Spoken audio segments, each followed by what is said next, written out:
Product not yet ready. There's an ordinary world. Somehow I have to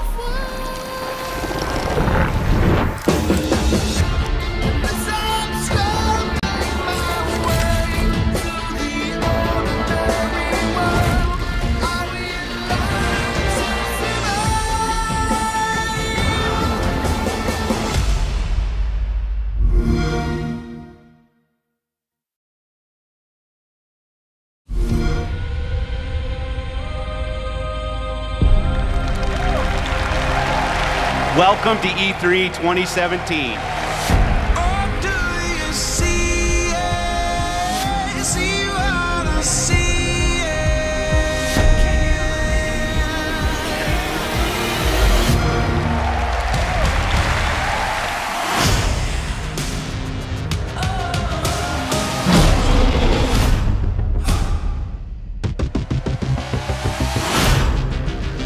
Starting on November 7th, Xbox One X joins the Xbox One and the Xbox One S when it launches worldwide. Escaping gravity, now we're feeling weightless. Get set, now here we go.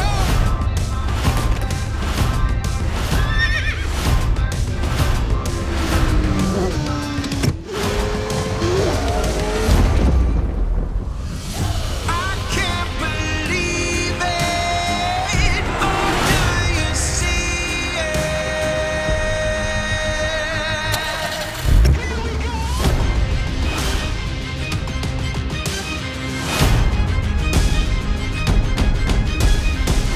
To discover the spinning of wonder, brighter than starlight and louder than thunder.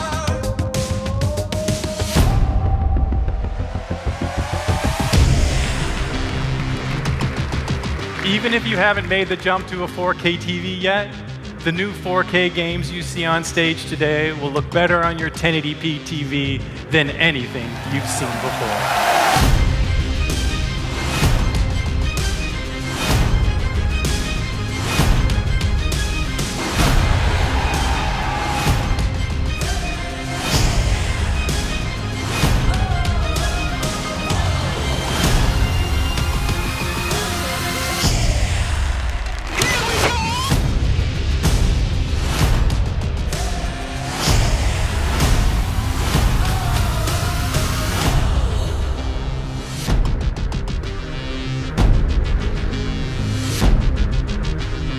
You're also going to be able to play all of the biggest cross-platform blockbusters on Xbox One.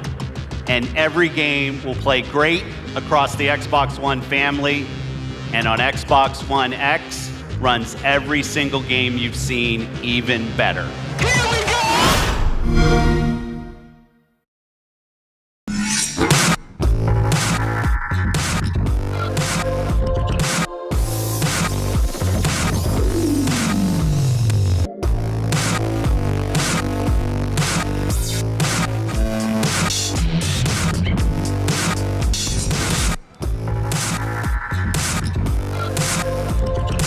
Hello and welcome to Xbox Daily, live at E3 2017. The show floor has not even opened yet, and there's already a treasure trove of gaming news to talk about. I'm Larry here of Xbox Live's Major Nelson, and we're overlooking the stage where just 24 hours, the magic happened yesterday at the Xbox briefing. Today I am joined by an international rogues gallery of Xbox insiders, including Julia Hardy. Hello, Julia. Hi. And good friend Graham Boyd. Hi, Graham. Oh, it's not the first time I've been described as a rogue. Thank you, Larry. Let's get right to it. Yesterday's supersized Xbox E3 briefing revealed a staggering amount of breaking news, including looks at 42 new games. 42. 42? You can count them. There's 42 in there.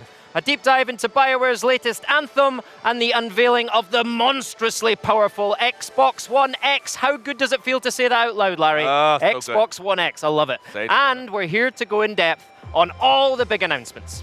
So today and all week long, we'll be coming to you live from the heart of Los Angeles, where we're going to bring you even more exclusives, live demos, developer interviews, and of course, much, much more. I have to say, I'm super duper excited to be here this year. I'm excited too. It's E3. I love it. Yes. And we want you at home to be excited and to be part of the conversation. So if you're watching on Mixer, submit your questions for our guests in chat, and we'll be there listening.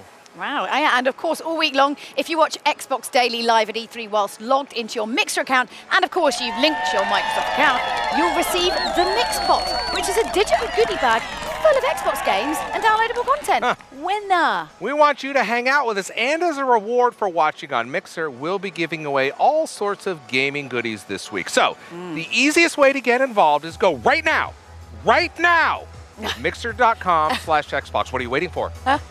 Right, we're going to get going, but before we dive in, can we just take a moment to talk about our favorite moments from the briefing yesterday? We I must. mean, there is a lot to talk about, but I cannot stop thinking about that amazing Porsche 911 GT2 RS that we revealed on the stage of Forza Motorsport 7. This is a big deal. That is the first time anywhere in the world that that car has been seen in the flesh. Well, not only that, Forza Motorsport 7 looks fantastic. I mean, look at it here. I mean, trucks. It's got trucks. I mean, when how I saw am this I, the other day, like- that was the one word I mouthed to someone. Trucks. How am I not surprised that this was your go-to, Graham? I know, I'm predictable, but I classic. think Forza Motorsport 7, it's a wonderful showcase for the power of Xbox One X. Yeah. It's beautiful, just like the console itself, and then to see that Porsche on stage was just fun. All right, now what I'm excited about is, of course, Xbox One X. Powered by this beauty, this Look at is that. the engine. This is the engine that is inside every single Xbox One X Scorpio engine. This is the smallest, most powerful console we have ever made, and we're going to get into details about that later on in the show. I think for me, it was just non-stop. It was like a barrage of games. Like I had to go back through my notes and like what I wrote down. 42. Like, 42. 42. What games. accent That's a is that, lot. Larry? I don't know. I don't even know what accent that is. And like, I'm South from the African UK. or something. 42. 42. And I suppose, obviously, I was really excited to see a bit more Sea of Thieves, like kind of see a bit more of like Yeah. what the gameplay experience is going to be like.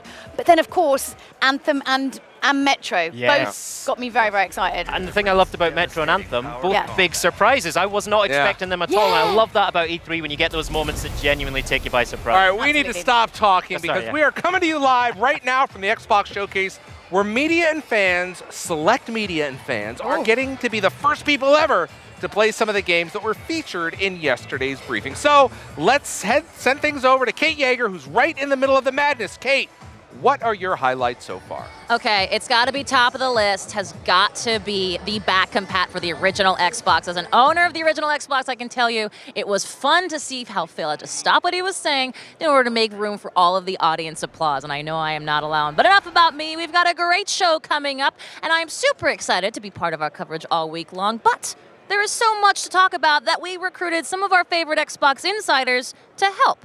So let's take a look at some of the eclectic personalities, you'll see what I mean in a minute, you're going to meet later in the week.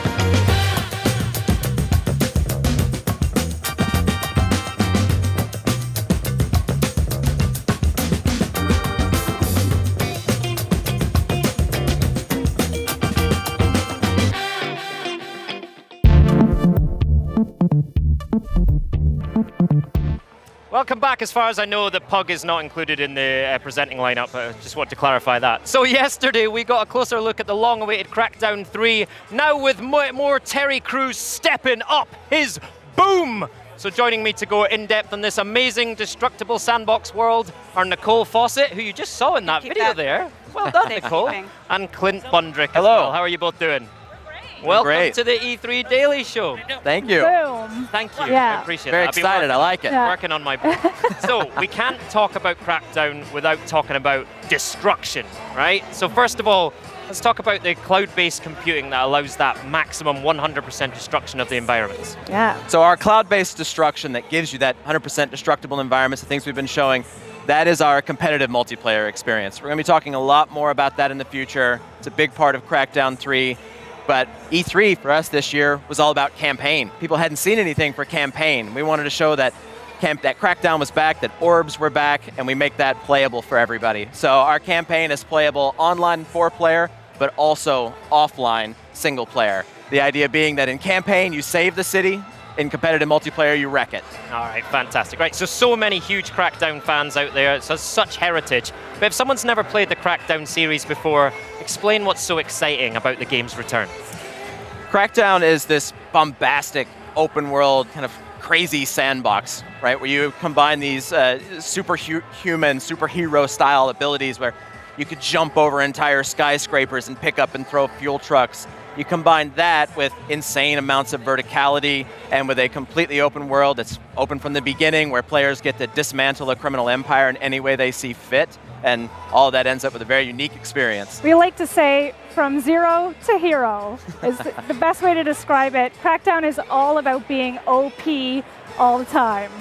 Nice, I love that. So, speaking of OP, there is a familiar face joining Crackdown. It was one of the highlights of the briefing yesterday. Terry Crews, Yes. who has, by the way, referred to video games as the future of entertainment. Amen, Terry. What was his involvement with the game? So Terry is going to be in Crackdown 3. He Nice. will be playable. So I'm really happy fantastic. to confirm that. So Terry plays this character called Commander Jackson, and you kind of got a first glimpse of his character yesterday, which is very similar to Terry's own natural personality. I thought it was quite a subtle read. he Yeah, you delivered know, yesterday. exactly. Definitely Terry always brings his 11, so we love that about him. It was like a natural choice for us. I mean, Terry is a living agent. He not only, muscular level is off the charts. He is such a nice, honest, a kind human being that really embodies this idea of, the agents of justice, fighting to save the city. It was just a really natural pairing for us. So we are so ridiculously excited to have him in Crackdown 3. He's so intense that when he was flexing and doing all that in the suit, he kept breaking it. So parts of the suit would flip up and they'd have to For come real. and fix it. Yeah. It was amazing. That's an interesting Exactly. wardrobe challenge. Yeah. So that's great. Terry Crews is going to be in campaign. Tell us more about the storyline of campaign mode. So we're going to keep a lot of our story details under wraps for now. Oh, But come on. I know. But the game takes place more than 10 years after the events of Crackdown 2. Agencies thrust back into action after this large global scale attack. That attack is tracked back to a new island called New Providence. The agency knows very little about this island. They only know that it's controlled and operated by an organization that calls itself Terra Nova. So the agency comes rocking up. They expect to be the saviors. They come in with that agency-style hubris, and it doesn't quite go the way they expected. Nice. So players are released into the city, and your goal is to dismantle Terra Nova in any way you can. Great, and we're seeing some gameplay on screen Yeah. here, so talk us through this a little bit. We're seeing these amazing Crackdown weapons that we know and love, this verticality, jumping all over the place. Talk us through this. Yeah, so what you're seeing here is we're fighting over a monorail station. So the hierarchy, the criminal empire in Crackdown 3, every crime boss has a part of the world that they own, a job, some part of the organization that they're responsible for. So I just took out the monorail station. That's now turned that into a supply point for us. And now I'm moving on, and this is an enforcer hardpoint. So the enforcer is essentially the police force of the organization of the island. And so here this is a holding pen for political captives and other civilians. Yeah. And you come in and free them, and then we're going to move on down. And so you'll see too, as you level up, you have all your 5 skills along the left. That's our skills for kills system. Right. That's this crazy exponential power curve. So at the beginning of the game, you're throwing rocks, but as you level up your strength, suddenly you're throwing fuel trucks. And everything you do is about orbs. And Crackdown's all about verticality. Thank you for bringing the orbs back. I just want to say, on of behalf of the course. everyone who's ever played Crackdown before, thank you. I look forward to stressing out about finding out. Exactly. Hey, And I've got a new note ways to here. earn 'em. I've got a note here that you're going to reveal the gang's bite back system and the kingpin feedback as well. Can we talk Yes. about that? So the Gang's Bite Back system is all about how that criminal empire reacts to what the player does. So like I said, every part of that, every crime boss in the organization has a job. They have something that they own, whether it's the monorail stations or the local police force or the precinct. And the idea is that the player has to figure out what they care about. The player goes and attacks that and dismantles it. So you're either destroying their machinery or somehow disrupting their business. Of course, that pisses them off. So that creates what we call retaliations. So these retaliations are dynamic. They happen anywhere in the world as you start to piss off these crime bosses. So you'll have a fight in an area that was completely different than my own because of who you had pissed off by that point you'd reached in the game. And then as you attack them and you draw them out, and you draw out those retaliations and you deal with those problems, eventually those bosses come for you and they come out personally. So you're drawing them into the world, and those boss fights are dynamic. They can happen anywhere in the city, and all of this gives us one of our key goals with Crackdown is so that every playthrough feels personal. It feels like the game was reacting to the choices you made. Love that. And the feedback system that you talked about a little bit, as you see in the game, you'll see all this beautiful digital signage. So the game takes place in kind of a near futuristic city. So you got this great kind of digital signage. And that is the way for the captains, the lieutenants. They're going to come and find you where you are, and they're going to threaten you right to your face using that signage. So essentially, they can find you no matter what point in the game you are and start to issue you those threats. And it's really kind of surprising in your gameplay. But yeah, they are mad, and they're letting you know, and they're using the city to tell you and talk to you personally. That's great. Yeah. So you're never safe in Crackdown, but of course, you've got a wide range of amazing agency weaponry to take care of those gang bosses. Tell us about some of the weapons in the game. Yeah, so let Clint talk about his favorite weapon. All right. He's got some good ones. So one of my favorites is we call the Singularity weapon, and you'll see it a bit in the video here in a minute. This weapon, everything in Crackdown is physical. You can pick up cars and throw them. If you pound lampposts, they turn into weapons. Well, the Singularity weapon pulls everything in. So you fire it, it creates a black hole, it sucks in cars and enemies and props, combines them, and then blows everything up. And because Crackdown has this crazy exponential curve, and that combined with everything being physical, that gun ends up having hilarious and amazing results. Yeah. Me, I'm more of a strength person, Graham. Clearly. Clearly, can't you tell? And I love the idea of throwing trucks, dumpsters at people. Like, that's how I'm going to play. Is I'm going to basically just throw my stuff at everybody. All right, because the agent himself, or herself, is a weapon, right? That's right. Yeah, Everything is a weapon. Indeed, that's the world of Crackdown. Nicole, Clint, thank you so much. I can't wait to get down and play hands-on later, so I'll see you there for that. They'll be back tomorrow to show off some live Crackdown 3 gameplay. How about that? We will. So, turns out the Xbox Briefing isn't the only place for exclusive breaking news. Right here on Xbox Daily, we've got a world premiere trailer for the newest chapter in the Halo Wars 2 saga. Here's Halo War 2's new expansion, Awakening the Nightmare.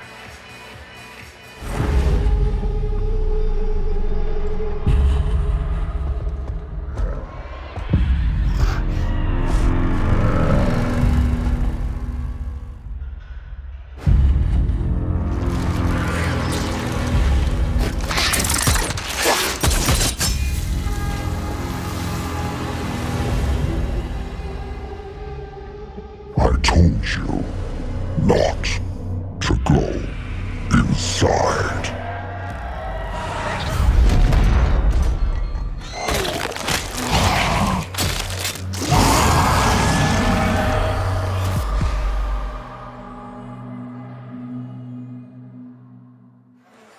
All right, Halo Wars 2 launched in February, and we're already getting a new expansion. Joining me to tell us more are Brian Gerard, Barry Feather, and Kiki Wolfkill from 343 Industries. Welcome, everybody. Hello. Great to see you guys. Always great to see the 343 gang, and it's today is no different. Now, listen, the trailer we saw from Blur looked amazing. Can you tell us a little bit about Halo Wars 2 for people that don't know about it? Who wants to take that one?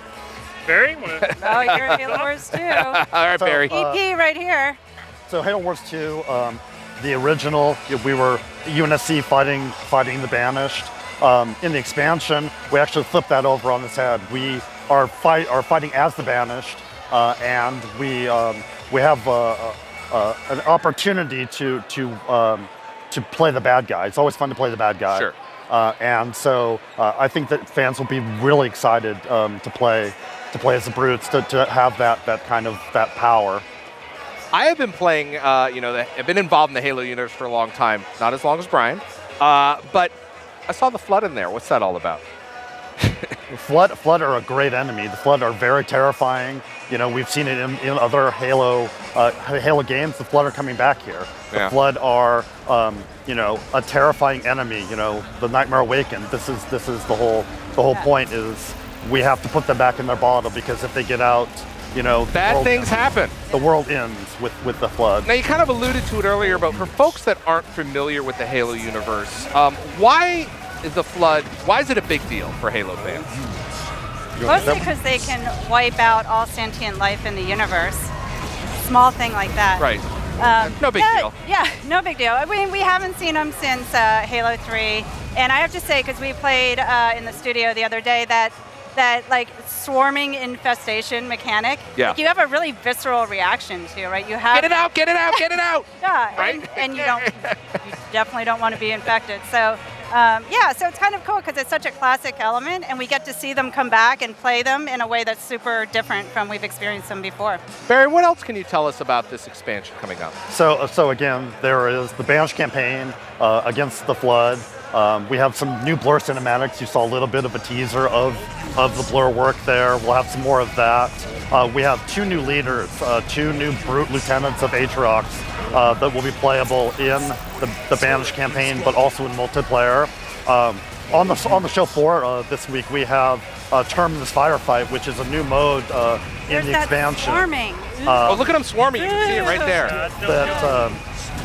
It's more of a base defense type firefight, waves of enemies coming in, building defenses. We have these new defenses called barricades that do various things. So it's all about how long can you last, how many waves can you play, and you can play as all of the leaders that we've released both in the original game and in DLC.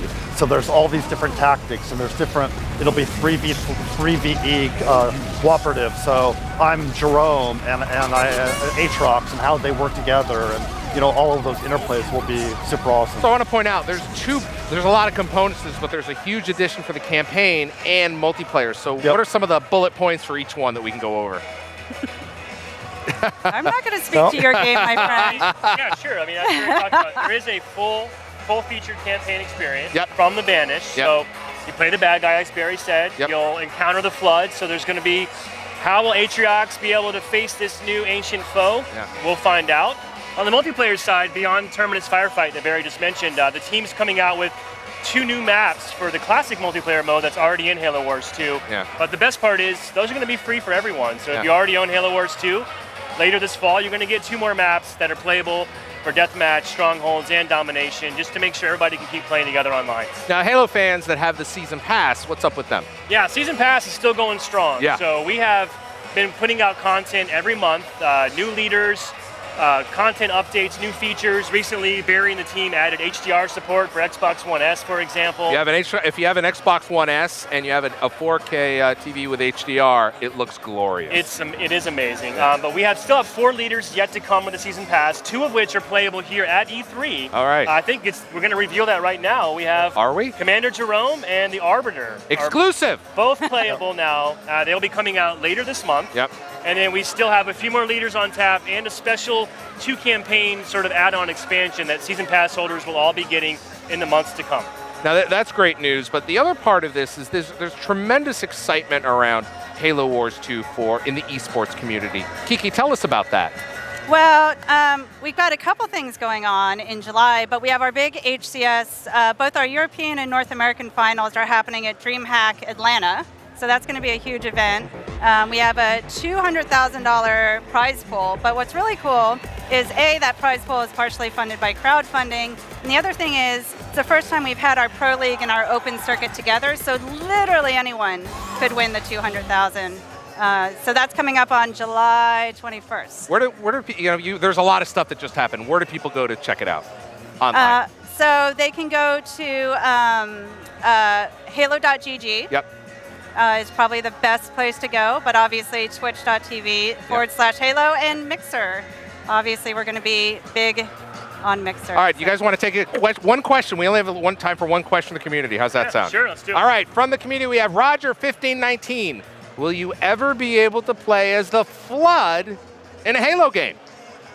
Brian. In any Halo game? Well, in Halo Wars 2, just to clear, they are bad, but you will not play as the Flood. You will not play as them. You'll play against the Flood. How would you do that? I don't know. Because they're everywhere. Well, you can be the infection form. Right. I'll be like the big sort of Right. juggernaut colossus The guy. swarm, Right? right. Like, ever? I mean, I don't know. Yeah, who knows? In Halo Wars 2, you'll play against him, not as him. Right. So now 343 listens to the community all the time. You guys are unbelievable. So I keep asking. They may do it. All right, now Kiki, I understand you brought a little something along special for me. You know that I love giving things away. You do. I know you do. So I will by proxy ask you to give some things away. Oh, look at we have this. 15,000 people on the floor. So this is one of my favorite things. It's by AC Worldwide. So it's a Bluetooth speaker. Wait a minute, that's a signed. speaker? Yes. Speaker. Not a cat helmet. And it lights up. It does. Look at that. Lights up. I have one of these in Pass this down. I want to take a look my at- woman cave. You have oh really? At home. I need to see photos of said woman cave. Yes. That but sounds also signed Check by that a bunch out. of 343. signed by everybody. Look at this. Wait, now I you don't understand it actually have also this? makes some sounds, right? It did. Let's see. I think I may have triggered. Oh, you may have triggered it. All right. It's yes. pretty extraordinary. What else did you bring along? All right, so this Oh, here we is a go. doozy. All right, so this is Triforce made this hand-painted, life-size plasma rifle. And these are all signed by 343 Yes, Industries. signed by 343ers. This one is the primary and preferred weapon of the Covenant. Grimm signed it. I Officer see. I'm looking Corps. at it right here. I'm It's looking very at it. special. Yeah. This thing weighs 20 pounds, but life-size. Now we're giving these Very away cool. on the show, right? Is that what we're Yes, so you get to pick 2 lucky people doing? Okay. at the show to get these gifts. All right. So choose stay with us. wisely. No pressure. Stay with us. All right, sounds like Halo fans on Xbox and PC have a lot in store when Halo Wars 2 Awakening the Nightmare comes out this fall. And while the new Firefight Terminus mode is playable from the E3 show floor, those of you watching at home can join in on the action as well. Tune in to Xbox Daily on Wednesday when Brian and Barry are going to join us again to play a round of the new game mode. I want to thank everybody here. Thanks for joining us, guys. Thanks, Larry. All right, and now, if you love creepy post-apocalyptic shooters, brace yourself for another look at the latest breathtaking chapter in the Metro franchise, Metro Exodus.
Every E3, there is one game that I'm always elated to cover, and I will fight any other host to the death who tries to take it from me. Of course, I'm talking about Forza Motorsport 7. I just got myself a Forza pin badge as well there, so I'm looking very smart now. So joining me now to talk about the game that makes my heart beat a whole lot faster is Bill Giese, Creative Director from Turn 10 Studios. Welcome, Bill. Thank you. Tell us about the scope of the new Forza game.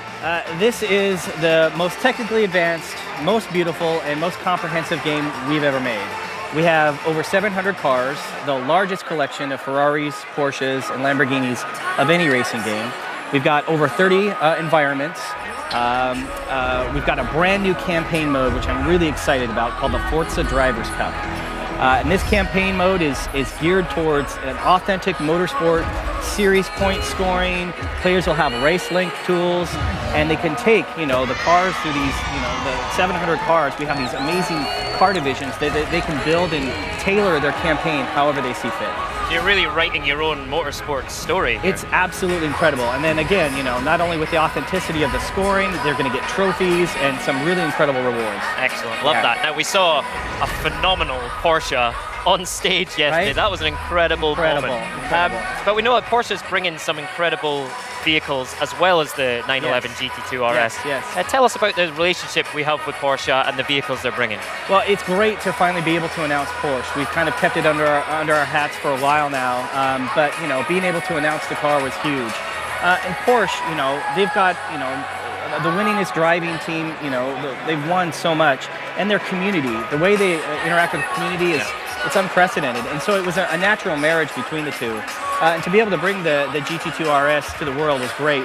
While I can't talk about all the cars just yet, I can obviously say you saw in the trailer the 919, which is an incredible car. We were lucky enough to go out to Weissach and actually go to the racing division and actually see them put it together. It's an incredible piece of machinery. All right, fantastic. Now let's talk about some of the other things we saw in the trailer yesterday. So let's start with weather. Yes. We saw changing weather conditions in there. How's that going to affect the racing? So we had a lot of success in Forza Motorsport 6 with our 3D puddles. And what we really wanted to do was recreate what happens to a racer in a stint. So it's lap to lap, moment to moment. And so, with you guys saw yesterday, being able to be on a dry track, see the clouds forming off in the distance, Virga's where the rain breaks, watch that as it rolls through, and then you just get pounded. And when we talk to a lot of race car drivers, they say there's that moment when they're in the middle of a storm that happens to roll through, they stop racing against each other, and they're just trying to outlast the storm. Right? And so we really wanted to recreate that moment, what that feels like, so that when it does pass, they then can continue to compete. But it's not just weather, it's dynamic skies, and the way cloud shadows really change the dynamic of a turn. When you go, you start to learn, motorsport's all about precision, being consistent, And lap to lap, you want to make sure you're doing the same thing. And when you see a cloud cover come through, you kind of lose your bearings a little bit. So it's a great way to make no two races are going to be the same. All right, we saw some incredible locations yesterday as well. I mean, the trailer opened with this incredible vista of Dubai. Tell us about that location in particular. Dubai was great for, not only building for Xbox One and reimagining what our game is like, the intense heat, what does that do with sand goes across the tracks. And this road as well. Tell us about this road. It's a very famous driving road, This is one of the most famous racing roads in the world. People go there. It's gorgeous. And you're showing off a new technique there with photogrammetry, being able to really capture that, not only for Xbox One X, but Xbox One and PC as well. But outside of Dubai, we're bringing back a fan favorite, Maple Valley Raceway. Right. Fans have been asking it for forever. Magello's being shown on the show floor today. And then I'm also proud to announce that Suzuka is back. And so being able to go to Japan and race there, it's really awesome. Oh, fantastic. Now, for the more competitive racing community around Forza Motorsport, tell us about the Forza Racing Championship. Well, another piece of history is going to happen next week at the 85th anniversary of Le Mans. The real world and the digital world are going to meet when the winners of the Season 3 Forza Racing Championship are going to be crowned at the podium at Le Mans. At the podium? At the podium. Actual podium. Actual podium, the same time the winners of the 24-hour Le Mans. Whoa, that's incredible. It's great. Again, partnering with Porsche and being able to make an event for our fans. It's all because our fans. This is what they want. They want us to be able to do things like announce a car and show up at Le Mans in such a big way. But for Forza Motorsport 7, it's not just that. We're going to have brand new leagues. We've got a whole new flow in the game where we're keeping players on track for lobbies. And so they can do things like tune, change their car, hang out, driver gear, which you guys are going to hear more about tomorrow. It's a great way. And then integrating with Mixer. Mixer is awesome because being able to broadcast in 4K, it turns the whole thing into a spectator sport. All right, fantastic. We've also saw yesterday the reveal of Xbox One X, finally. Yes. Thank you. Oh my gosh. That has given you so much more horsepower to play with on Forza Motorsport, right? It's incredible. So tell us how that's upping the ante for motorsport. Well, again, we know that going to a bigger box, like the Xbox One X and developing for that, you're going to get the 4K textures, you're going to get the better lighting, it's just going to look better. But on top of that, it made us rethink everything. The driving experience, what does it mean? We went through all 700 cars. All the instrumentation clusters are going to rattle, netting. Everything just feels alive when you're racing. And so it was important for us to make sure that we make the Xbox One X look awesome and all the other ones. And then, with the Xbox One X, we were able to turn some stuff up.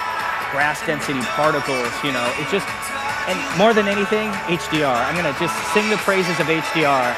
If anyone has not seen HDR, go to a TV store right now and it changes everything. It does, right? It's a game changer. And so with us, with Forza Motorsport 7, it looks great on the Xbox One X on standard 1080p TVs today. But in the next 2 years, as HDR kind of moves its way into circulation, the game's ready. It looks incredible. Yeah, especially for locations like Dubai. That HDR and the 4K is going to be unbelievable. Yes, that's it looks fantastic. amazing. Right, we have a community question for you, Bill. Yes, all right. Brace yourself. All so right. Lil Lulu 125 asks, how many new cars are being introduced? All about the car numbers. Always about the car numbers. Again, I'm excited about the 700 numbers. Porsches, Ferraris, Lambos, largest of any racing game. We tend to, throughout the summer, announce cars as we go. So unfortunately, I have to say stay tuned. We talk about our car list later on in the summer. Is there a particular car in there that you know about and you can't talk about that you particularly love? There's like 10 of cars that they love. All right. I mean, honestly, being able to see the GT2 RS, holding that under our hats for so long. Yeah. The car is incredible. It is just a machine. It's a beast. Fantastic. Yeah. Bill, I could talk to you about this all day. All right. Thank you so much. Thank I you. appreciate it. We'll do it afterwards. All Thank right. you very much, Bill. Forza Motorsport 7 comes out October the 3rd. And don't worry, we'll have a lot more Forza all through this week. Now, earlier this morning, Microsoft announced Age of Empires Definitive Edition, a remastered version of the groundbreaking RTS powerhouse. And for those of you who missed the big reveal, I know it was a late night last night for us over in Europe. It's a busy time. Let's take another look right now.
Oh, you want to feel old? This year marks the 20th anniversary of Age of Empires. And to celebrate, Age of Empires Definitive Edition is coming exclusively to Windows 10 with fully remastered graphics that support up to 4K resolution, a beautiful reorchestrated soundtrack, brand new narrative, major gameplay improvements, Xbox Live support for multiplayer, and more. And the celebration continues this August at Gamescom in Germany. But right now, if you want an opportunity to join the closed beta of the remastered Definitive Edition, you can sign up for the Insider program at ageofempires.com. And Age of Empires wasn't the only big announcement we saw at Microsoft's PC gaming event. No, that's right. That's right. You know that, right? I do know Tell them. that. I have the will. Give me a chance. God. Right, the folks at Xbox and Microsoft Studios revealed that Forza Motorsport 7 will be the most comprehensive racing game ever on Windows 10. And hold on to your hats because it can run at 60 frames per second and higher with uncapped frame rates and support for 4K UHD Windows 10 PCs, including Ultrabooks. Plus, it will feature full mouse and keyboard support and, check this out, multi-USB functionality. That's a fancy term for saying all your fan-requested racing wheels. And of course, Sea of Thieves, the highly anticipated shared world pirate adventure, will support 4K at 60 frames per second, an unlocked frame rate, and of course a 21:9 ultra-wide aspect ratio, which is extra spectacular to make, all the ocean look all shiny and fancy. Yeah, get an eye on those pirates. Arr. And the best news is that Microsoft is continuing to bring Microsoft Studios' world-class IP to Windows 10, the best version of Windows ever for gaming. We're talking native live game streaming with Mixer, DirectX 12 graphics technology, game mode, game DVR, game bar, and of course, Xbox Live support. And now we've got a look at the latest installment in the Wolfenstein saga. I'm very excited about this. Let's check it out. You think you're a hero? We're organizing for a revolution in America. We?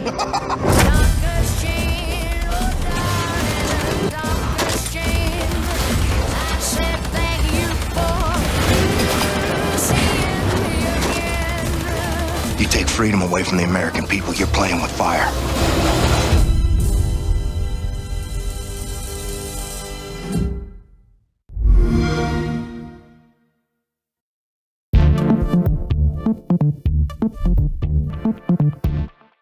Arguably the biggest announcement of yesterday's briefing was the Xbox One X.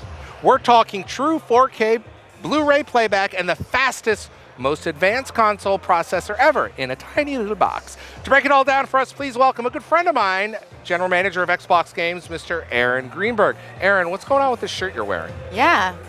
Well, we'll start right there. It's good to see you both. Oh, yeah, sorry. Hi. That's all right. Every time I see you, you have a different shirt on. It's like you're going into wardrobe changes every 10 minutes. Really?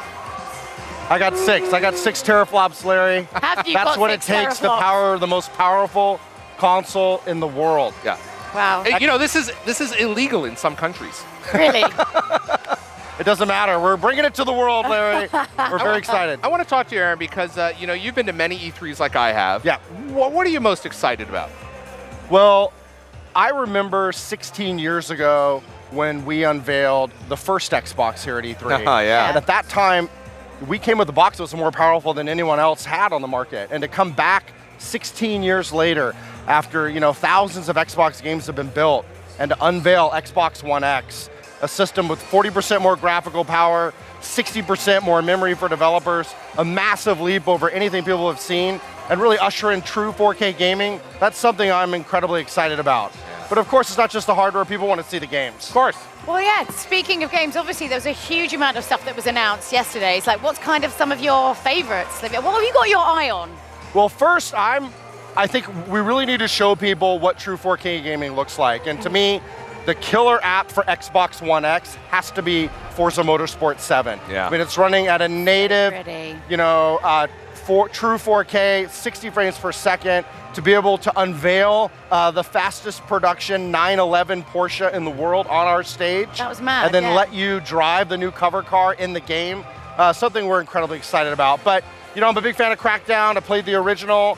We talked a lot about the online multiplayer and destruction previously, and today we came back and showed the campaign at E3. So to be able to show Crackdown, I'm really excited about. Sea of Thieves I thought the Sea of Thieves segment, a lot of progress has been made on that game over the last year. Yeah. State of Decay 2, another big title that we're bringing on the first party side. And man, the third party titles, I mean, Metro, Assassin's Creed, Anthem, all showing the benefits Those that are just the ones that get. were on the stage. Of course, Xbox One X and the entire Xbox One family are going to play all those great games you love, right? That is The correct. Destinies, the Call of Duties, the list goes on and on. Whatever your favorite game is, you can know that if you play it on Xbox One X, it will play better. It's the most powerful box. You get the benefits of that power. Whether you have a 4K TV or an HD TV, you're going to get the benefits of a huge leap in power. You know what else you get? What is that? I'm going to coin this term right now. Okay. Way backward compatibility. That is true. That is true. Super backward. We have nearly Far backward. 400 backward compatible titles today with Xbox 360. People remember 2 years ago at E3. Yeah. I think that was one of the most magic moments of the recent years. And we went a bit deeper because our fans asked us to. Yeah. We're bringing original Xbox games. How are they going to look?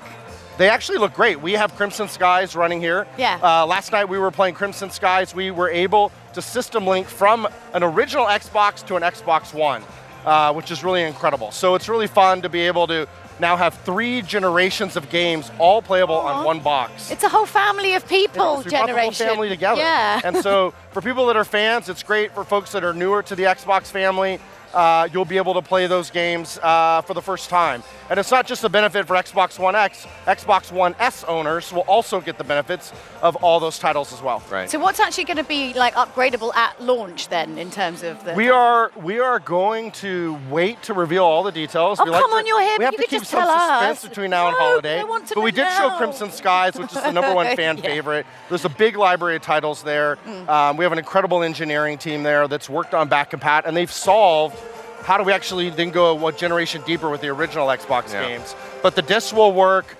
You can actually cross-link across all 3. If you digitally own the games, it'll work as well. So it's gonna be fun to do that. But we're gonna, the team will put together a collection, and we'll share more details when we're ready. No more rummaging around in the back of the cupboard trying to find old cables to connect things up just to prove a point. You'll be rummaging for those Cheetos. Well, always. Well, the Duke controller's back. Did you see that? I saw that news today. I don't know what's going on in there. What's old is new again, which is kind of fun. Partying like it's 2001. Yeah. I want to talk to you about 4K. Yes. What does it mean for fans? Because some people may not have a 4K TV, or maybe they've got a 1080p TV. Yeah. Talk to us about that. Well, one thing is that you should know that if a game is made in true 4K and you play it on your Xbox One S, so you play it on an HD TV, you're actually going to get the benefits of super sampling. So they take that true 4K and they super sample it, so it will actually look and play better on an HD TV. It's So that- optimized for performance, Correct. right? So Yeah. even, of course, if you have a 4K TV, you're going to get the benefits of true 4K gaming. And we knew that that took a lot more power. That took a lot more memory. We put 12 gigs of DDR5 memory into our box. We put a 6 teraflops graphical processor. There's a lot of words today. You just listen, it's amazing. And then, a lot of cooling. I mean, to be able to have a liquid cool vapor chamber to manage all that power. The power brick is built into the box. Yeah. The box is the smallest Xbox ever made. It's just an incredible thing to share along with the games lineup. Aaron, I want to before we move on, I want to talk to you about the fans. Yes. I mean, people follow you on Twitter like they follow me, etc. But we're always doing. We have Fan Fest. Tell me about your favorite meeting. You have a favorite fan you met, right? Wow, it's hard to pick a favorite fan, I but know. I'll tell you, I got to meet a gentleman by the name of Sightless Combat. Yeah, we both Ben, and we've been communicating over the last year or so.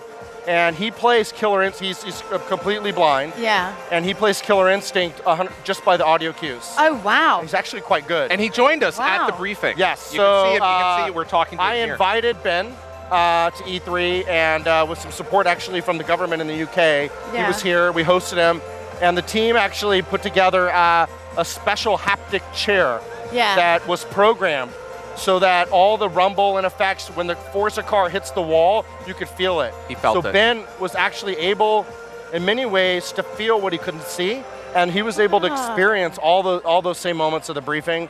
That had to be my highlight. And what an incredible, incredible guy. We were talking so long. I almost had to get pulled away so the briefing could start. But we had a great chat, and it's just special. I mean, that's one of the wonderful things about what we do is to be able to see fans like that, you know, But and also hopefully create a memory that they'll never forget. But also, gaming is the kind of great leveler, really. Like if you do have a disability, it's actually you can with the right kind of adaptations, you can actually play and stand toe to toe against other gamers and compete on that kind of level.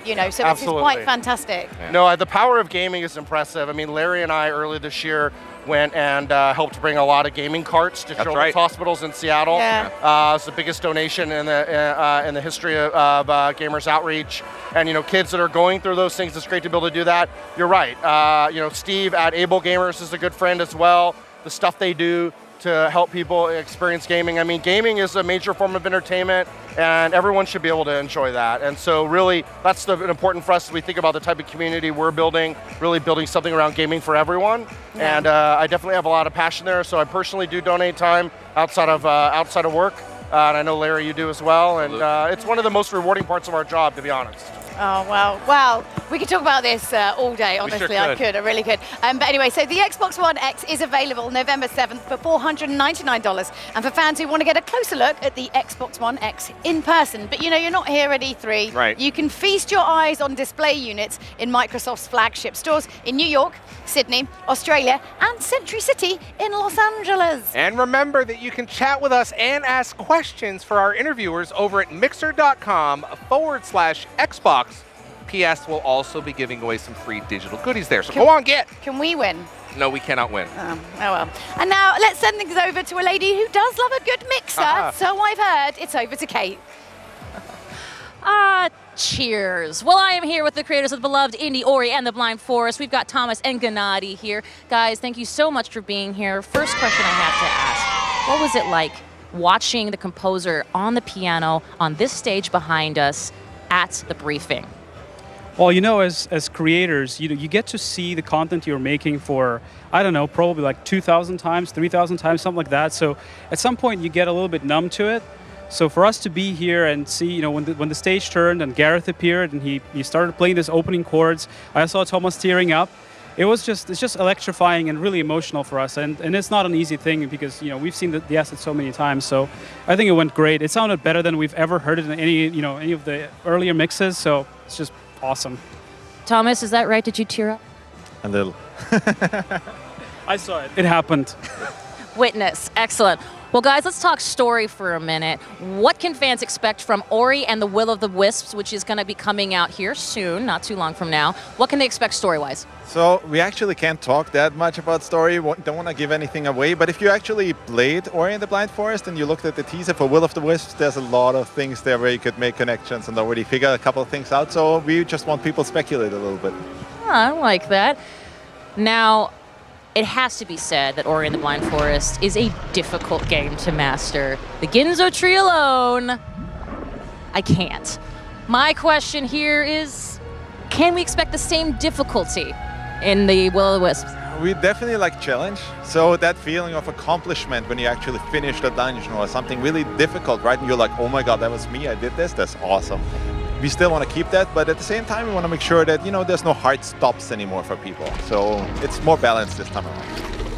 One of the things that I know fans absolutely love are the amazing puzzles. Can we expect that from Will of the Wisps? Yes. A lot of it. Felt right to me there. And last but not least, I hear there's a plushie, and I see it down at my feet, and I want to make sure that we get this in, because this is another fan request, right? Oh my God, we got so many emails from people ever since Ori and the Blind Forest released. Just crazy email requests about plushies. And now finally, we have them ready. They're ready for pre-order. Look how cute he is. I want to get one right now. Can I get it? Can I grab it home? I'm going to say yes, but that's plushies. That's how this interview works. Guys, thank you so much for being here. Gennady and Thomas from Ori. You guys are the best. Now, one more thing I got to make sure that you guys also know. Right now, the original Ori game is 50% off on Xbox Live this week only. So make sure to check out Ori and the Blind Forest. Get it the game. Excellent. And now we're going to toss it over to our friend Graham. I'm not ashamed to say that I did shed a couple of tears when Ori was on the briefing yesterday. But From Ori to something much more colourful, yesterday platforming fans were wowed by the candy-coloured world of Super Lucky's Tale. And joining me now to talk about it are studio design lead Dan Hurd and Paul Bettner, the founder and chief executive officer of Playful Corp. Now, gents, the trailer was absolutely adorable, so thank you for bringing that to the stage. Can you tell us more about the story in this platformer, please? Sure. So there's a magical tome in the world of Lucky's Tale called the Book of Ages. And in that tome, all these different worlds they live and breathe inside that tome. So a bad guy kitty named Jinx has threatened to steal that tome and write his own version of the world in it. And so Lucky, maybe he doesn't quite know the full role that he's going to play, but he sets off to make things right. All right, tell us more about Lucky as a character. Like, he looks pretty cheeky up on the stage. So obviously he's our adorable hero, right? He's a little bit shy, but very courageous. You know, he wants to be everybody's friend. Yeah. There's a lot you learn about him as he interacts with all the different characters and kind of all the puzzles and things that he encounters in the game. You kind of get to see his personality come out. Lovely. I want to hear more about these other characters, but first of all, could you clear something up for us? Me and the production team were having an argument about the guy with the little stinky coming out of his head. Is he a garlic or an onion? He is so obviously a garlic. Garlic! I said onion! The production team swore it was a garlic. So I have a question. Have you seen an onion before? Yes. I'm from Scotland. We've got different onions. Scottish onions. Okay, so I should clarify.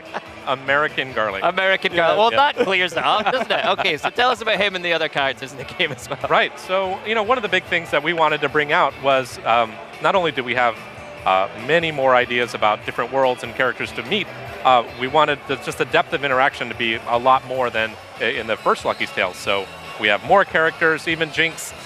In the demo you can play today, we have Master Mittens, one of his kids, and so he's actually got several kids that have run amok, and they're called the kitty litter, and so you'll have kind of this antagonistic relationship with them, but maybe they're not getting evil quite right, so you'll see them in different situations as you progress, and then like the garlic, there's a lot of NPCs that meet along the way, the people who live in these worlds. Okay, fantastic. Now, we could see in the trailer, this is like classic platforming action. Yeah. Tell us about some of your influences for Super Lucky's Tale.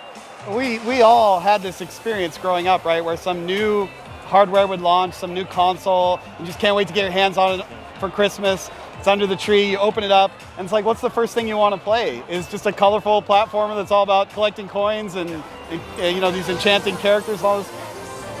That's what I grew up with, that's what Dan grew up with, and it's just, you know, we kind of haven't had a lot of that lately, so it's really great to be here and to be able to have that sort of Christmas with Lucky this year. Yeah, it's funny you mentioned collecting coins. Yes, of course. That, you know, that was something that really stood out, really reminds me of gaming when I was a kid. Are there other retro throwbacks in the game like that? Sure, so we wanted to strike this balance. We wanted collectibles to be in there, but we didn't want it to be just so saturated with things to collect that the task itself is onerous, right? So we have several punchy little collectibles in there for you to find. Some are more secret than others. And they give you a variety of things, from unlocking levels to telling a little bit more of the story. So we think once you've been in the level, you're going to collect some amount of those things, and then maybe you'll be drawn back in to collect just those last few to get that last reward. And that builds that nostalgic feeling to me. But also, you know, we wanted to take another step into nostalgia, or just the way that we envision those worlds from our youth, right? Like, sure, we were exploring those worlds, but now, you know, many years have passed, so we can explore those or realize those worlds even more beautifully, more compellingly now. So great. Well, another part of that is, so like both nostalgia and something new, you know, the nostalgia component is you kind of, every time you play a new platform, you expect some signature move, right? The character's going to have some move. And in this game, it took us a little while to find that move, actually. It took the first couple months. We weren't sure what it was going to be. You know, he's got a tail swipe, he's got a double jump. But finally, we got this one move, and you can see it in the demo now, where we call it the burrow, and he just dives into the ground, and it's just so satisfying to do. And that's how we kind of knew that we were onto something, because when you're doing it more than you're running, like you don't even want to run around, you just want to do this burrow thing constantly. There's like this really great rhythm to it. And I think it's just so important for a platform. It has to have this flow, and that move is perfect. The signature move for this game. When are we going to be able to play it, and on what platforms? So it's going to launch on November the 7th, and it'll be across the the Xbox family of devices and Windows 10. Excellent. Thank you, Paul. I would just like to also congratulate you on your jacket. It's not often that someone out-snazzes Larry on this stage with a jacket, so congratulations. I think he's quite angry over there, actually, somewhere. He's not happy. Gents, thank you so much. Good luck with Thanks a lot for having me. All right, here's Kate with a closer look at the new game streaming service, Mixer. Thank you so much, Graham. I am here with James Bohm and Matt Salsamende to talk all things Mixer. First off, huge congratulations to you guys, absolutely. Secondly, it's worth mentioning that unfortunately you guys may not be old enough to drink, but you are old enough to change the game streaming industry. First off, James, talk to me about how did this even happen? Yeah, sure. So in 2014, Matt and I were working with a group of content creators, and we got to hear out some of their concerns and their pain points in the streaming industry, something they were really passionate about, and it was also something Matt and I were really passionate about, helping creators grow, helping them, just in all general things. So we saw an opportunity to build a platform that focused on creators, solve some of those pain points, and that's where the inspiration for Mixer came from. Excellent. Now, Matt, you were telling me, James, this is your first time to E3, is that correct? Matt, this is your second. This is a very different E3 experience than last year. It really is. It absolutely is. So we actually came here, I came here for the first time last year. Beam was actually originally an independent startup. We got acquired. We were talking about the acquisition last year, which was crazy cool. And then we relaunched as Mixer with Microsoft, doing tons of crazy cool stuff around co-streaming, our new Mixer Create app. We've been launching so many awesome things in partnership with Xbox and the teams here. It's been a crazy journey. So lots of change. Okay, so audience members who may not know, you're hearing the word Mixer a lot. What is Mixer? Let's talk about that again. So Mixer is our interactive live streaming platform. The idea is instead of just broadcasting and maybe playing the game and trying to be entertaining, you can actually involve your audience really deeply in what you're doing. So it starts with super low latency. You broadcast with less than 1 second of stream delay. So as a viewer, you have this option to go in and enable low latency mode, and that allows you to actually chat and interact in real time with the streamer. And that's completely different than what you would get on maybe a different platform where there's more latency, more delay in those conversations. What it also allows us to do is actually allow viewers to participate in the gameplay itself. So if you're watching a streamer play Minecraft, for example, the streamer might be able to enable a mod that allows viewers to give them weapons, control the enemies that they fight, give them tools, all kinds of crazy stuff that actually allows you as a viewer to have a fundamental part of the stream be yours. It's pretty cool. Let's talk co-streaming. That was a big announcement that happened on the 25th of May. Tell me about it. Yeah, so co-streaming is our feature that allows you to bring multiple perspectives all onto the same page. So we see all the time with games like PlayerUnknown's Battlegrounds, which we had some cool news about here at E3. With PlayerUnknown's Battlegrounds, you've got a squad of 4 people, and with co-streaming, you're actually able to allow all of those perspectives to be viewed at once on one channel page with all your friends, join chat. We make it a seamless experience for you to watch this kind of multi-perspective stuff right on the platform. It's super easy to get started. We're rolling out an update on Xbox that allows you to start co-streams right from the dashboard where you have your friends. It's super cool. Speaking of super cool, James, I hear you guys brought some streamers with you. Can you tell us a little bit about that? Yeah, so Mixer has a partnership program. We were able to bring out a lot of our partners to the event here, and they got to debut Sea of Thieves world first premiere to stream it. First streamers ever to stream Sea of Thieves gameplay live from the Mixer booth here at the Galen Center. Really cool experience. We've got a Mixer lounge for our partners out of the show floor for E3. Really, really incredible things that we're just trying to provide as much value to our partners that produce amazing content on the platform. So we're super excited to have them here, and we can't wait to keep working with them. Man, you guys are just having quite the year, and I can tell you we're very excited. Mixer.com, which you should totally be watching us on. Go there, enjoy yourself. Matt, James, thank you so much. Thank you. We're going to send it back to the stage. Since it was first announced, we've all been anxiously anticipating the swashbuckling co-op of Sea of Thieves. And right now we're joined by Rare's Joe Neat and Craig Duncan to talk pirates, plunder, and my personal favorite, I was gonna the literally pursuit of booty. I was literally going to say exactly You the two love same. the I wondered if there would be a Jimmy Booty joke. No, but did you see at the end of last year's show the last thing that he said before it cut cameras? Yes. Somebody touched my booty. I was like, I can't believe they ended on that, but there we go. Every time it comes to Ray, it's just the same thing. I don't know why. Well, booty, you are obsessed with booty, Gray. It's weird.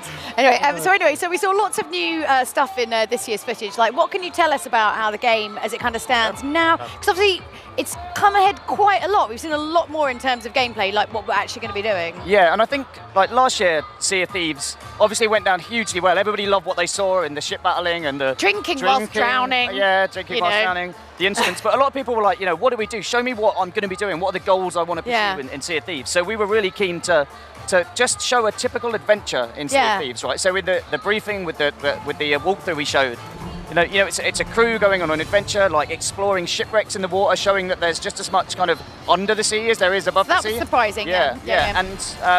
And then going onto an island and showing real island gameplay and like exploring those kind of dark caves and trying to solve this riddle. And at the same time, the riddle. Yes. I'm loving the riddles. I love that. Yeah. Right? You want to feel smart. Yeah, I know. Like, I mean, you could just wander around the island and figure it out probably, but like it you wanna feel a bit changes smart. completely how you approach like. Just how you think about islands, because before they were just a means to an end. You'd go there, dig stuff up, and then leave. Yeah. And now you're having to explore, look at stuff, solve things in a different cerebral way, really. Yeah. And like I love that about it. And so, like it's classic pirate as well, though, yes, right? Isn't it is. The idea of the riddle and the map, Yeah. and figuring out the clues. Like we are going to make the pirate game that you've always wanted. That's the kind of goal. phrase That's we're the using, vision, right? yeah. But it is, and it's all like. We're not ashamed of tropes and cliches, right? Like we're going to embrace them, right? That's so yeah, what you want, absolutely, right? because And they're all booty. the embrace the booty. Yeah, That's yeah, what embrace it. Oh, jeez. Sorry, I know. Someone tell me to stop saying Great. Sorry. Embrace the booty. But like, all of the TV shows or films or books you've ever read, Treasure Island, The Goonies, whatever. Like that's where we can look for our inspiration, and those are the kind of things we're going to be bringing in, right? Yeah. And it's also- sorry, go on. Go for it. I was going to say, and we're going to be letting you fire yourself out of cannons because why not? Hilarious. Right? Yeah. That was hilarious. I mean, I don't like a commute personally, so if I could fire myself out of a cannon, I'd be like, right, happy. But what you're seeing here as well, and this is the pivot, because Joe always complains at me that he can't get a word in edgeways when we do interviews, and now it's the opposite way around. But I think what you're seeing is just how excited we are to just let people play everything we're showing, and it's just such great fun, and just seeing people smile and enjoy the game, and like you say, the riddles, like the first time you read it, it just makes you smile, like. Because it's, again, they're a little bit cheeky, they're a little bit fun, they're very rare. But the first time we put them in, they weren't rhyming, were they? Yeah. And it was like, feels a bit like a shopping list, right? And then, but then as soon as we made that switch, it was like, whoa. And so Greg Mayles and Mike Chapman, our creative and design directors, were You were just, sitting there having like a brainstorming, like, let's all write some limericks together. We have a spreadsheet of rhymes. Yeah, right, literally. You can go online. Yeah. You can go online and like you can type in rhyming dictionary. Come on, don't spoil it. It's the fun, What? it's the creativity, Oh, yeah. right? It's like we're also Do like burp, derp, lurp, murp. Okay. But even You're in. I think we've announced this, but Just say it anyway. Yeah. But like at E3 this, so for like, we have our technical alpha. Like we've obviously announced that, but we've got like up to, I think over 75,000 people now have got access to play the build, and that from tomorrow onwards they're going to be playing the same build that everyone here is at the same floor at home. So we've been saving up a few features for all those people that have been like to surprise and delight them as much as the broader audience who maybe haven't been aware of what we've been doing over the last year. But we've also put into the game a series of clues, a series of hidden treasure. Right. And we're going to be releasing like really complex riddles to our community over the next 3 days. Nice. And there are going to be prizes for the first crew to find them in the world. Okay, what are the prizes? 3 days. Sorry? Tell us what the prizes are. Like just loads of like rare and Sea of Thieves goodie bags and all that kind of stuff, right? But I love that. and so we're kind of like running this event for all of the players at home. So they get to do something really cool and special even while we're here at E3 and getting loads of new players to play it. So I love that. Like, and it's so like writing those riddles was so great, and they are a lot harder to solve than the ones that are currently in the build as well. So one of the things about the riddles is that you need to work together to solve them, right? Yes. That's a game design challenge. Yes. How do you encourage people to actually work together to do it? Yeah, and everything in Sea of Thieves, as Joe said, pirate, like being a pirate, everyone knows what kind of pirate they want to be. I mean, I won't ask what kind of pirate you guys want to be, but I think we know what one Graham wants to be. Yeah, absolutely. He's a party pirate. But doing that in a crew. Yep. But doing that in a crew is much better because, like, everyone, like, going on adventures with your friends is awesome. So if you've got someone that's looking for landmarks and you might be exploring at night while someone else is lighting the way with a lantern, while someone's watching out for skeletons or watching out for other ships, like, everything in Sea of Thieves is designed to be done cooperatively. Yeah. But it's and is it right that like every ship in the world will be populated by real people? So like you got NPCs, which are the kind of characters on the islands that you'll skeletons and stuff that you'll shoot at, but all the ships are basically other people, which means it's going to be so different every time because people are jerks online, right? Like you've hit the nail on the head. Yeah. And so, but like we've created like. The bond between the crew is sacred. That's kind of how we look at it. So, you can't kill the people in your crew. And everything in the game, how we've designed the ship, how we've designed the riddles, how we've designed everything, is all encouraged to be cooperative, right? And so, you know, it means like Craig was talking about. If someone has a lantern out at night, they can't protect themselves with a weapon, and so you'll need somebody else to support you, etc. Oh, okay, yeah. But then when it comes to those interactions with other players and other crews, like that's where the magic is going to happen, because you're off on your adventure, you know, like following a riddle map or doing this, and do you have to fight them? Could you team up? Do you have to fight them? It's like it's in the player's hands. Human nature. Right? Yeah, it's like it's in the player's hands. You can have a Gents, I'm really sorry. We're going to have to wrap this up. Sorry, I've got a I could million honestly questions. talk about this forever, but I'm being told to. There's a quick community question first. Graham from Aberdeen asks, when Xbox UK played Rare Limited at 5-a-side football, what was the score? I just want to add 3-0. I'll answer it for you. I had an ankle injury, so didn't Oh, make yeah, that very game. good. Yeah, we all I was very have disappointed with the Rare team when they Fine, got we'll wrap home. this up now. Thanks to Joe and Craig. That was brilliant, gents. Honestly, thank you so much. Right now, it's time for an exclusive look at a brand new mode in the beloved Madden franchise. A lot of us buy a sports game and know that we could not play in the NFL. To me, this is like a personal story. It's part of my journey as a game designer. And there was this moment that I, as a person, could completely identify with. As a storyteller, those are the moments that you strive for.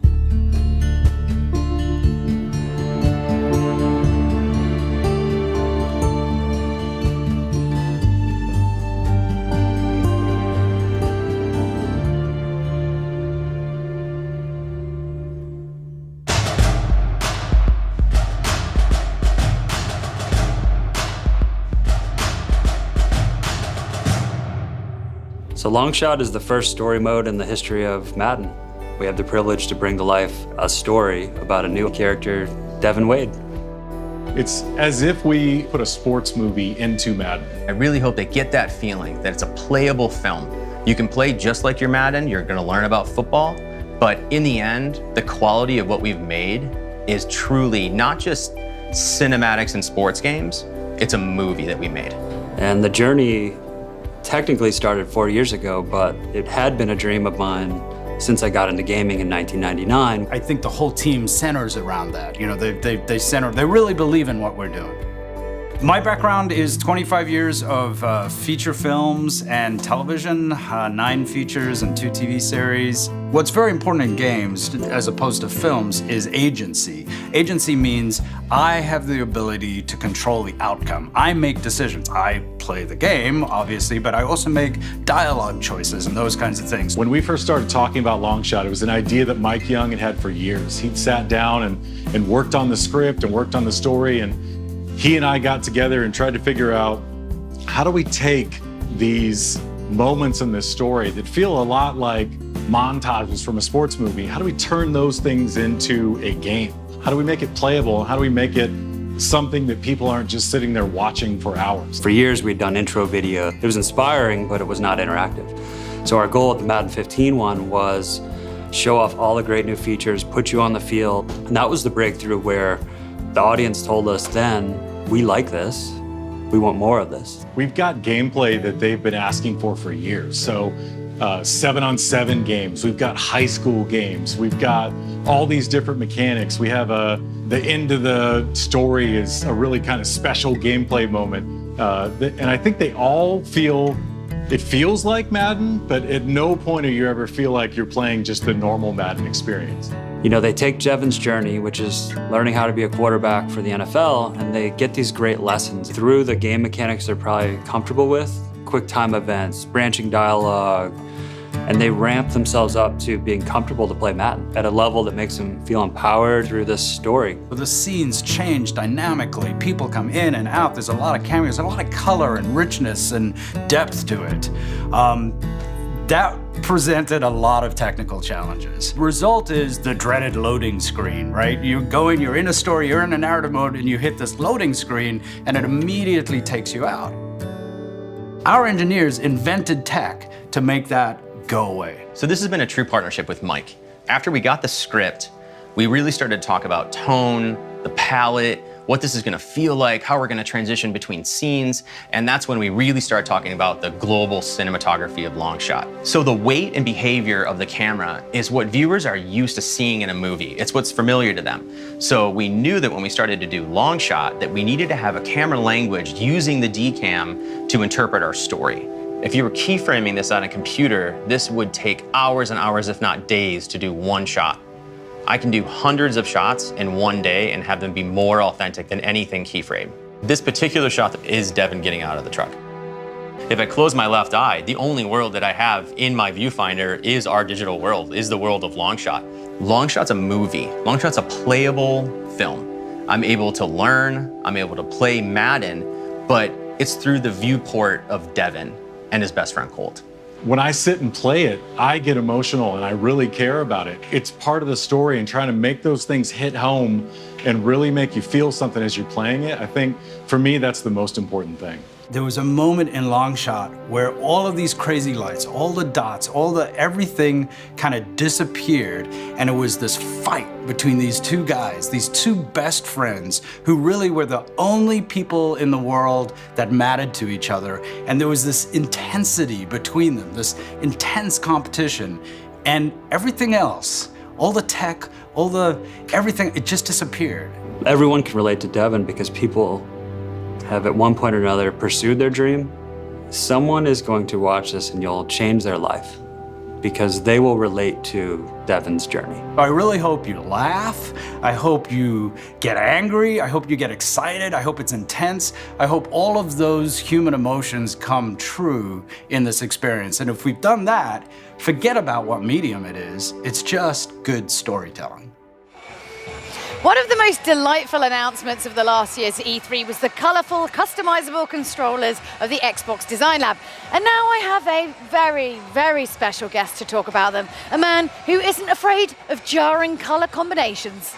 It's Larry. That's Hi, me. Larry. How you doing? I'm here to talk about this. Isn't this awesome? Yeah, I mean, it's so, what's changed? How many colour combinations we have? Because you are a man who does like to Yeah, I do do like crazy colours. So for the controllers, 7.5 billion, that's with a B, controller combinations. So we added some new colors. Okay. We also added, can you see here, can we zoom in on this? This is the metallic finishes for the triggers, and then of course on the D-pad as well.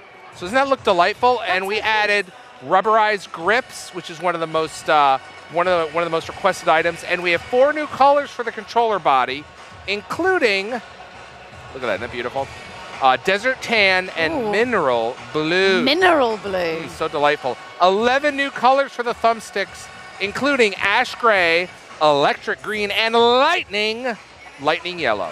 I have to say, I'm probably most excited to be able to design a controller that won't show up all like my residual like crisp residue from when that's I what eat, the rubberized when I grips go- are for. Yeah, I just need to make it like orange so that it matches like my cheesy crisp. So should we add a bullet point to these are crisp resistant? I don't really know. I need that. I don't know if they I are. do need that. I mean, because obviously you guys have had this over in the States for a little bit, but now you're coming to Europe. You're coming to the UK. Well, right? I must tell you a funny story is, Julie and I have worked quite a bit, and she keeps telling me, I need one of these. Well, I'm happy to say that available today in the UK, France, and Germany, you can now order your customized controllers. And it's in more European countries later this summer, just in time for the Xbox One X launch. I completely want one immediately, but I'm so indecisive it will take me 2 years to actually design it. I have to say. Anyway, up next, Xbox is putting its full weight behind indie gaming as this year's stunning new assortment of idea Xbox titles demonstrates. From familiar faces like Cuphead to stunning new surprises like the Darwin Project. And here's a look of some of the upcoming indie titles on the Xbox One X.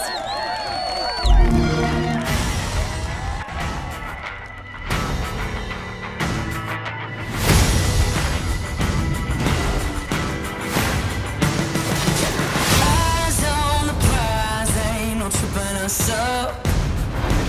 Ain't no denying, you gotta be tough. This train ain't slowing down. This train ain't stopping now.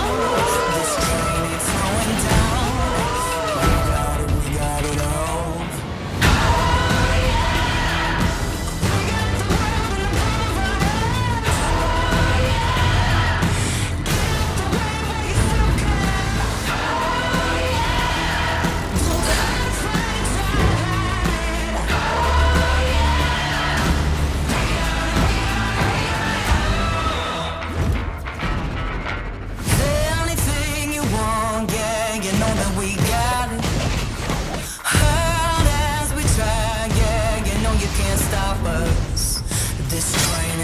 slowing down. This train ain't stopping now. This train ain't slowing down. We got it all.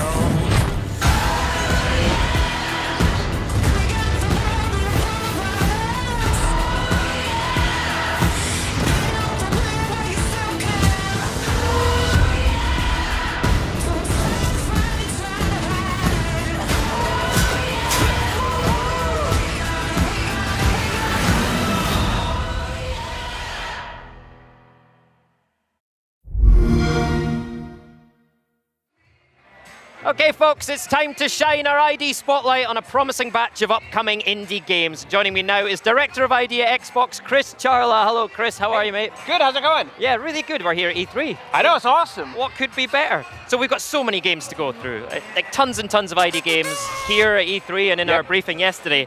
Let's kick things off with the Darwin project, right? Yeah. What can you tell us about that? So Darwin Project, super cool game developed by some great developers up in Montreal. And it's basically a battle royale game, like 8 players, and you're in the cold, so you've got to keep warm or you'll freeze to death. And permadeath, and the environment keeps getting smaller and smaller, and so you've got to like track other people down. You can do cloaking. It's really an ideal game for streaming, and of course it's going to have Mixer integration. So if you're streaming, like the fans in the stream can actually influence the game, like give somebody a shield, drop a health, that kind of thing. It's actually going to be really, really cool. Nice. That battle royale genre is really big at the moment, and of course there's nothing bigger than PlayerUnknown's Battleground. Yeah. Brilliant surprise to have that in the briefing. It is the hottest PC game right now, and it's coming to Xbox. Yeah, it's going to be exclusively. fantastic. They're going to be bringing it to Xbox Game Preview later this year. We had Brendan Greed, like PlayerUnknown himself, was on stage with us at the briefing. Yeah, it's great. And the game is just, I mean, it's amazing. How is it going to be different to the PC version? Well, I think it's going to be really, really similar to the PC version. Of course, they're going to convert it to controller, and but other than that, it's the same thing. 100 people come in, 1 person standing at the end.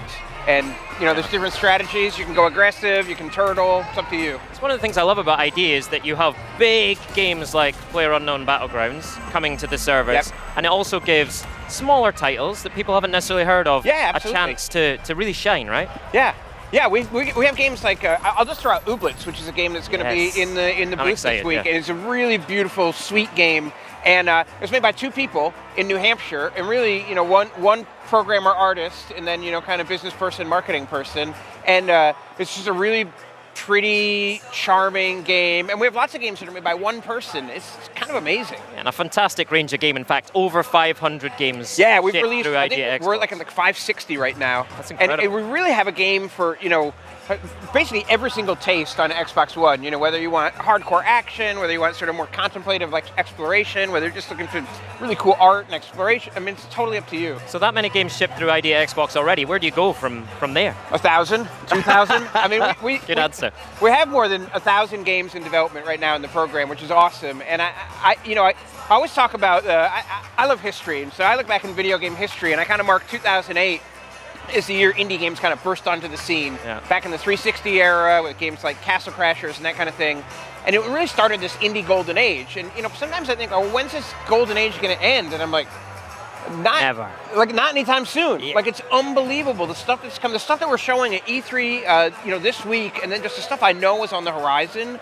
Like the quality of games, you've been in the industry a long time, the quality of games today from like small developers and medium-sized, all developers is just like unbelievable compared to where things used to be. Absolutely, and they're such unique and creative and imaginative games. So how have developers embraced ID at Xbox and used that ability to create the things that they really want to create? Well, you just look at the breadth of content in the program, whether it's Ashen, which is this almost Dark Souls like really intense game, all the way to I'm spacing, but like with 500 games, it's hard to pick one out of the air. But there's just an incredible variety of games. Kind of regardless of your taste, there's going to be something there for you. And it's just great to bring that kind of variety and diversity to the platform and to players. And players have responded really, really well to it. Good. Let's talk about the Creators Program. Yeah. What can developers do with that? So the great thing about the Creators Program, when we launched Xbox One, we said, hey, Xbox One is going to be the best place in the world to play games, but it's also going to be a place to create games. And Creators Program really proves that. So right now, today, anyone can turn their Xbox One into a UWP Games dev kit, use your PC, write a game in Visual Studio using middleware like Unity, etc., deploy it to their Xbox One, and start playing it. That's a game changer. That's phenomenal. Absolutely. And what's Creators Collection then? So when you make a game in the Creators Program, and you want to ship it on Xbox One, you totally can. You can ship it on Xbox One, you can ship it on Windows, and on Xbox One, all the games will show up in a special section of the store called the Creators Collection. Okay. And then on Windows, they'll just show up in the main game store, just in the Windows section, in the game section. So you're opening this up even further to absolutely anyone. So what kind of games do you think will come out of that? I think we're going to see everything. I think we're going to see, the beauty about like asking like what kind of games are we going to see is like I have no idea, and I mean that in a good way, right? Like I could have never predicted we would have Ooblets or PlayerUnknown Battlegrounds or Darwin Project, coming from ID. But I think about the people who are going to make those games, and I think we'll get professionals, folks who are in the ID program who just want to ship a game really quickly. But I think we're also going to see a lot of just experimenters, makers, hobbyists, students. And so what's cool about it to me is, look at Xbox One now.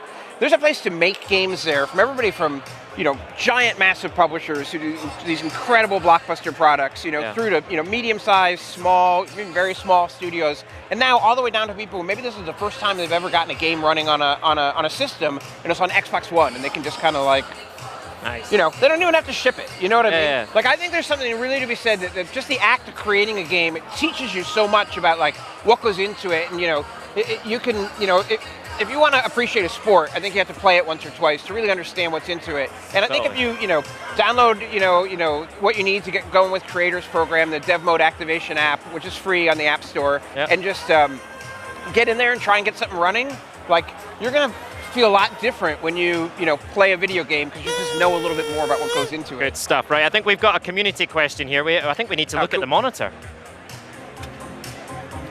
One question I would ask anybody from the Xbox team would be, when is Cuphead coming out? Oh, my favorite question. It's absolutely my favorite question today, because I can tell you that it is September 29th. Cuphead is coming out. You can pre-order it today. Perfect. And it's looking awesome. All right, Mr. Cancel will be very happy with that. Chris, it's an absolute pleasure. Thanks We go way back in this industry. Yeah. We're just swapping war stories from back in the day there. Yeah, weren't we? the Jurassic So thank you, Chris. In a minute, we'll be talking all about the Xbox One X, but first we have a behind-the-scenes look at the Xbox One X developer kit. Hi, it's Larry here of Xbox Live's Major Nelson. And yes, Project Scorpio is shipping later this year, but right now we're shipping another console to our developer friends. This is going to enable them to create great content, games, for you, the gamers. We're going to catch up with Kevin Gamble from the Xbox engineering team to tell us more. Kevin, thanks for joining us. I want to talk to you about the Scorpio dev kit. Why did we do a Scorpio dev kit?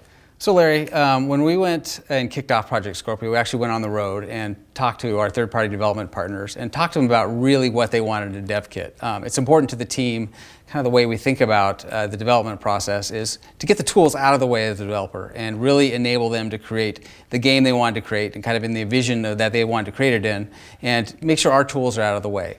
And the dev kit is really an instantiation of the feedback we got from our third-party development partners and first-party development partners. Can you tell us a little bit about game development? Why do we need a separate piece of hardware for game development? That's a good question, Larry. One of the pieces of feedback we heard back from our partners was that many of them like to come in what I'll call kind of a higher spec than what the retail kits would be. And so it was important to provide kind of some additional headroom for the developers to come in, kind of so they could come in higher and then tune lower as they got closer to shipping their game. And that kind of enables them some faster iteration times where they can just get the game up and running and then tune later as they get closer to ship. How is the dev kit different? I mean, physically it looks different. I see things on here that I haven't seen on Project Scorpio. So can you walk us through some of the differences? Absolutely. Certainly a lot more headroom. So to start with, it has 4 more CUs than the retail kit. It comes with 12 more gigs of RAM, so it's got 24 total gigabytes of GDDR5 RAM, and it's got an additional 1 terabyte SSD hard disk drive, which lets game developers leverage that to really improve just what we call development iteration times, or kind of quick inner loop. So they can quickly debug something, for example, deploy it to the kit, get it up and running, test their kit, and then redo that over and over and over again as quick as possible. Kevin, the kit looks completely different from Project Scorpio. I see different buttons, I see a different display, some other things in the back here. What's going on here? So all this is feedback we heard back from both our first and third-party development partners. This is the kit that even the Xbox platform team developers want to use. It is so good from the inside and from the outside. For example, the front panel display and the 5 programmable buttons. We ship with a number of what I'll call canned or samples for those, but those are programmable by the developer to do anything they want. So you can imagine a scenario in the lab where they have a headless scenario where they don't want to have a monitor for every dev kit. They can use these buttons to basically change the gameplay. I've even seen some developers use like mini versions of their games so they can kind of see what the console's doing. I hope we actually have kind of an open source ecosystem of this eventually in the long run. But game developers can do anything they want with it. I've seen frame rate, as you mentioned. I've seen mini versions of the game. I've even seen people create games specifically for the front panel display, just for fun. Yeah, is it running Snake yet? That's all that really matters. Snake is running, and I can show that to you. I also noticed around the back, it looks very similar to a Scorpio unit, but there's an additional network port. Why do developers need that? Yeah, it was important to us, Larry, that we have every port that is in the retail kit so they can actually test true retail scenarios, including HDMI in. But we did add a second NIC to allow developers to essentially monitor their network traffic on the main NIC and have all their debug traffic on the second NIC so the two wouldn't necessarily collide.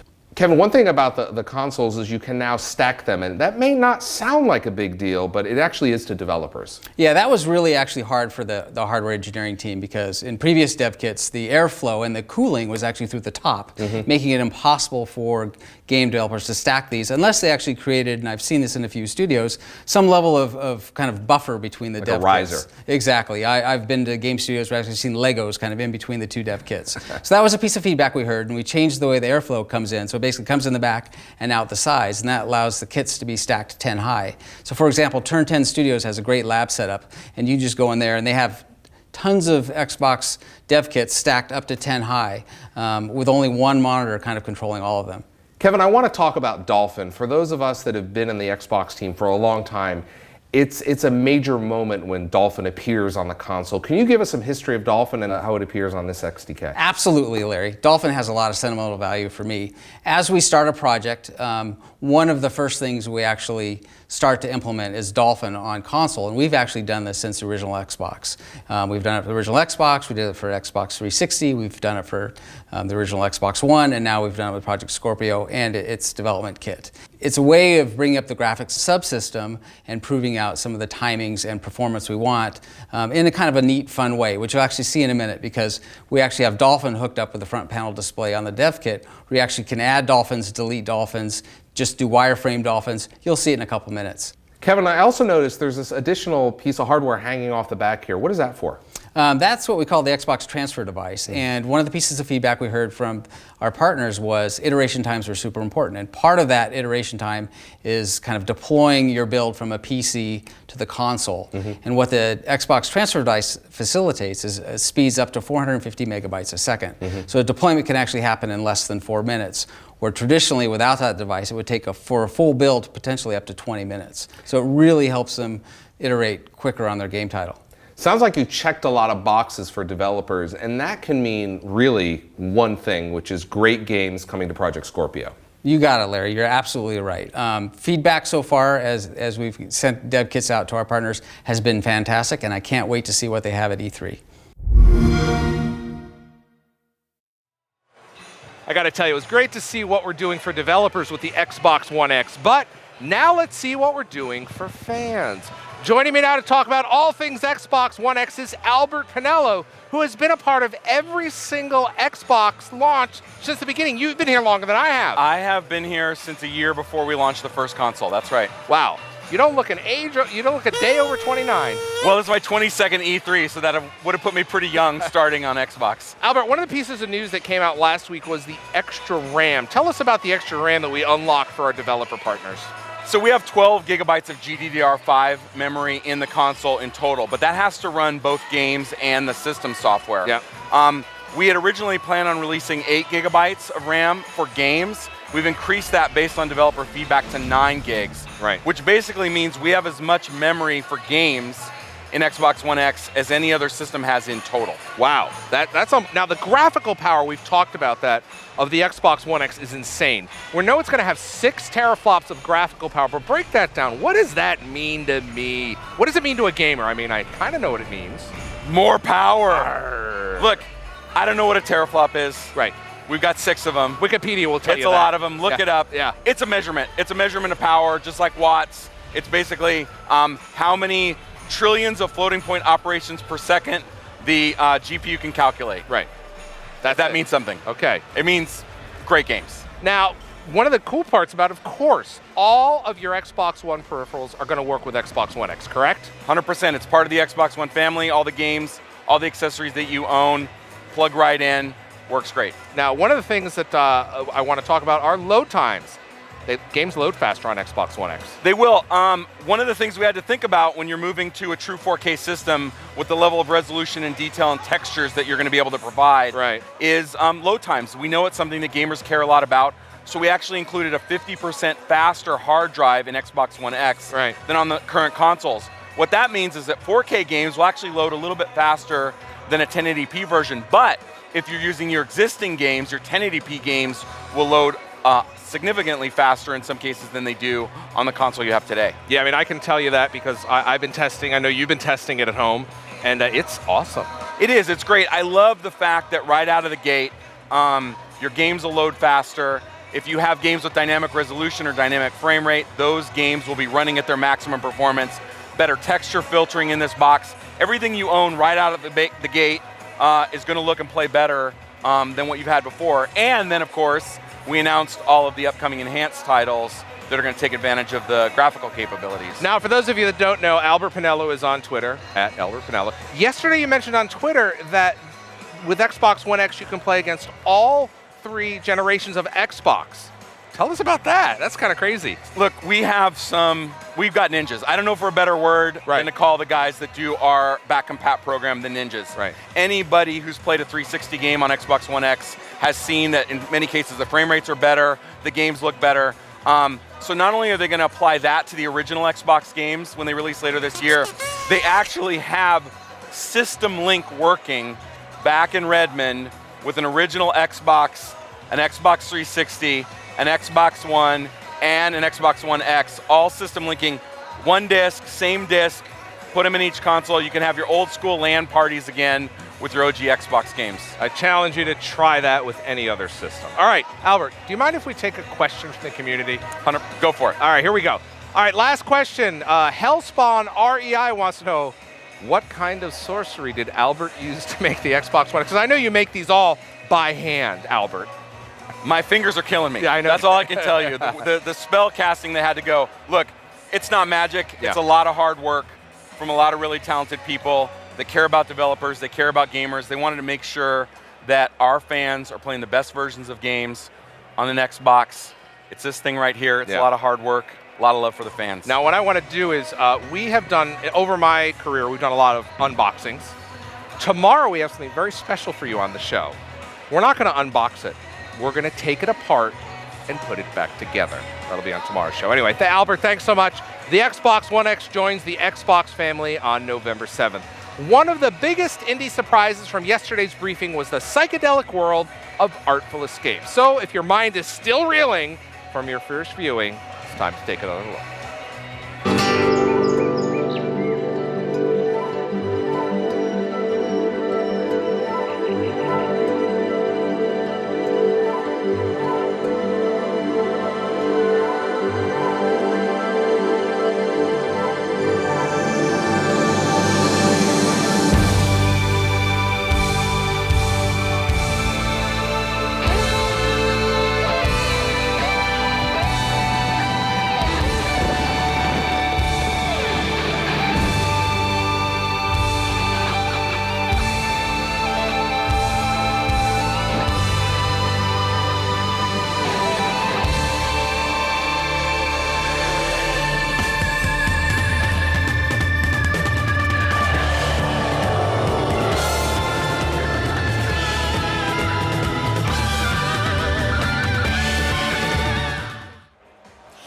yesterday we learned that Minecraft has expanded their engine to include all of their platforms, so you can play everything together all on one server.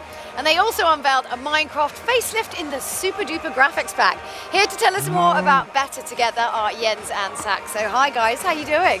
Hi. So we're going to be going some kind of quite deep into the super duper graphics pack a little bit later tomorrow, I think, or later this year, sorry, beg your pardon. But also I have kind of one question that I wanted to ask you today about it, which was, obviously Minecraft has a very distinct visual style, so updating the graphics it's quite a tricky sort of proposition. How did you go about doing it? Because you don't want to lose the charm, but you want to sort of obviously refresh it to make it look a bit more romantic, yeah?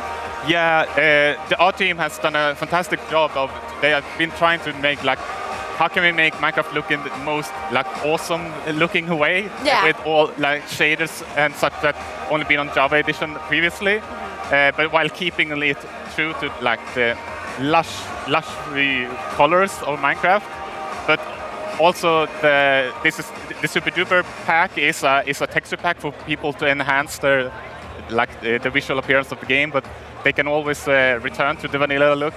You can switch between basically. Yeah, you don't have to use it if you don't want to. No.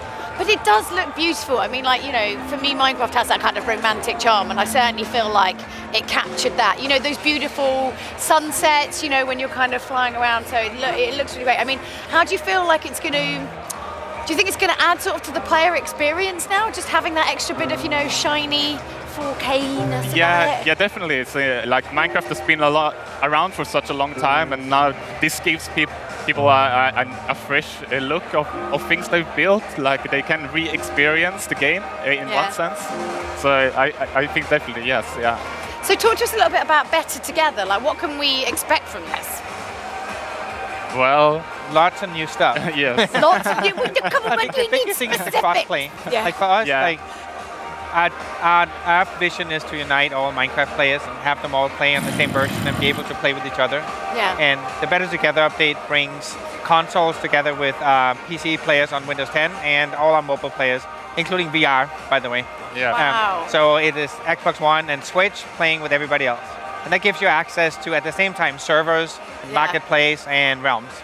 That's really amazing. I mean, talk about like really unifying everybody together. Because that was always kind of the dream with gaming, isn't it? That you could just play with anyone with anything, but it was not really possible. But you guys are actually bringing everyone together. It's like... It seemed like a dream for a long time. Yeah. Yes. Yeah. No, we like all our that's what our console players want. They want to play with each other and they want to play Minecraft on whatever screen that they have it on. Like we have 18 different platforms we ship Minecraft to right now. And this brings most of them together. Like most of our players will now be able to play together. So were there any kind of real kind of challenges when upgrading the kind of Bedrock engine to kind of bring all these platforms together? What kind of things did you sort of have to deal with? Well, like to starters, like some of it is touch and there's mouse and keyboard and there's controller. So we have to support, like have menus for everything and have the game feel good, like no matter what input you use, seamlessly switch between them. But also like if you're playing on your iPad, that you can play with a console player and you don't feel like you're at a disadvantage or advantage for that matter. We spend a lot of time on that, on controller tuning, and like that's particularly what's happening for Better Together update is a ton of work on the controller and making it feel like just as good as all the other input methods. I'm loving the names of it as well, because super duper, I use that phrase all the time, just generally. And Better Together, it's really nice. It's like, makes me feel things. My stony cold heart, like. Well, glad we can help. Yeah. We actually have a question from the community, which is from Tostito. Will there be a new Minecraft soundtrack? Oh, that's a really good question.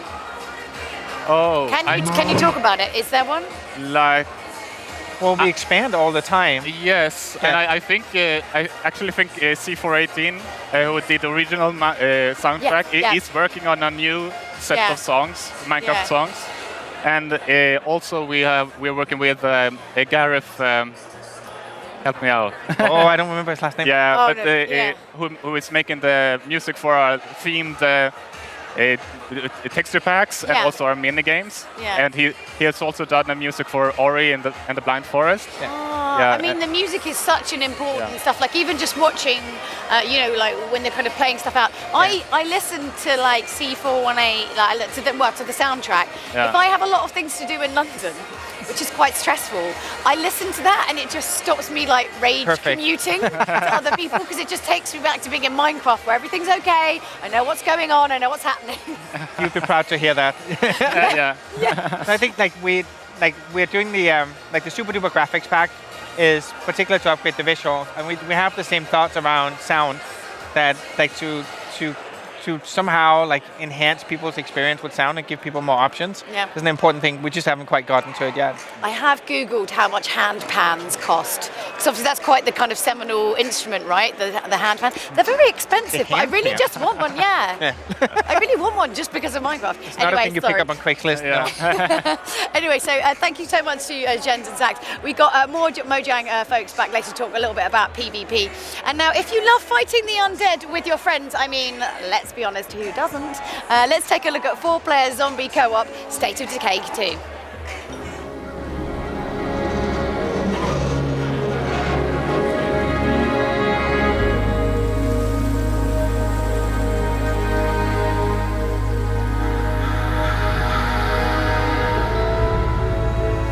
What would you do if the world you knew was gone? All the comforts, the simple pleasures you took for granted. How would you protect yourself and the ones you love when the protectors can't even save themselves?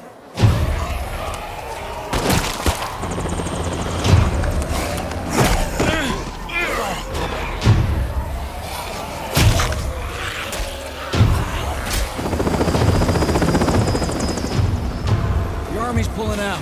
Come on.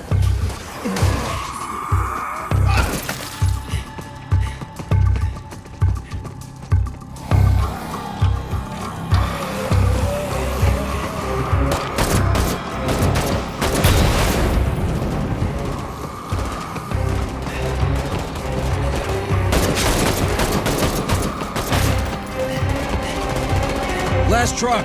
Get in.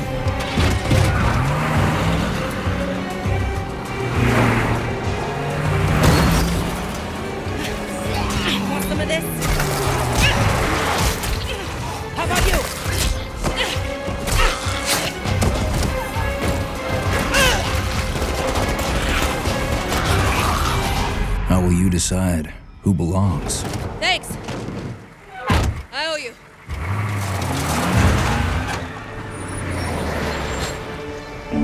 How will you choose a place to call home?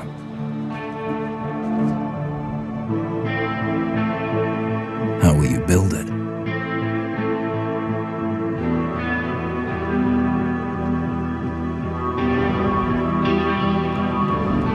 Work together to defend it from the terror just outside the walls.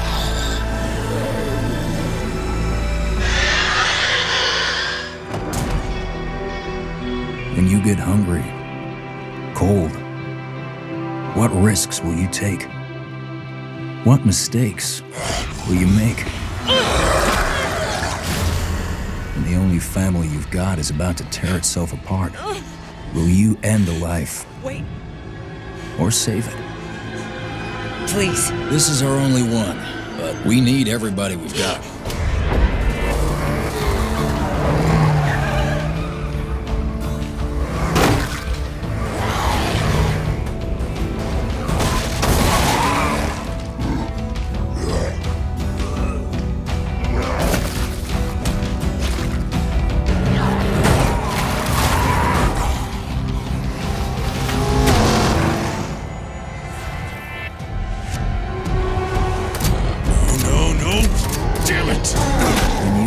Too deep and realize no one gets a second chance.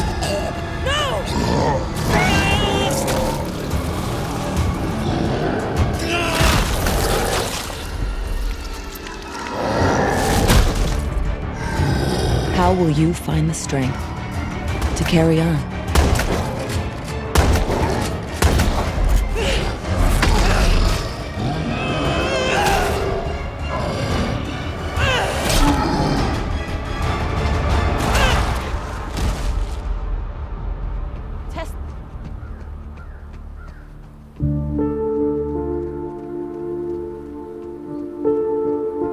this world of the living and the dead. How will you survive?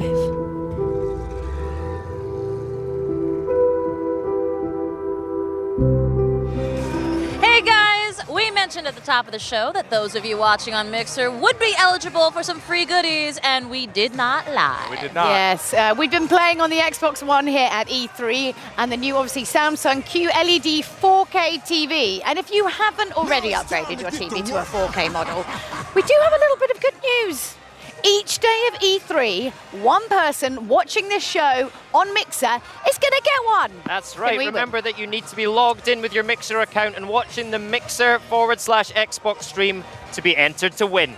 All right, we already gave away one Samsung QLED TV today to a lucky Mixer viewer, but tune in again tomorrow. Can't make it Wednesday, can't make it then. Thursday's your last chance, the final chance to win.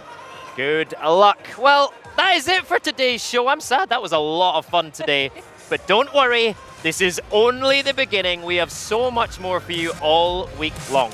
Yeah, for the next 3 days, we'll descend to the LA Convention Center to bring you all the best games and news from the show floor.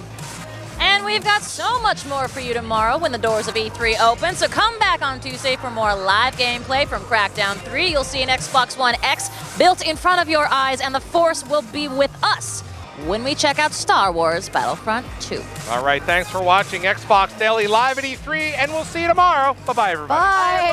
Everyone. See you later.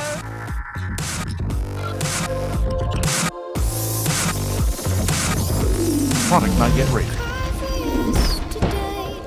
There's an ordinary world. Somehow I have to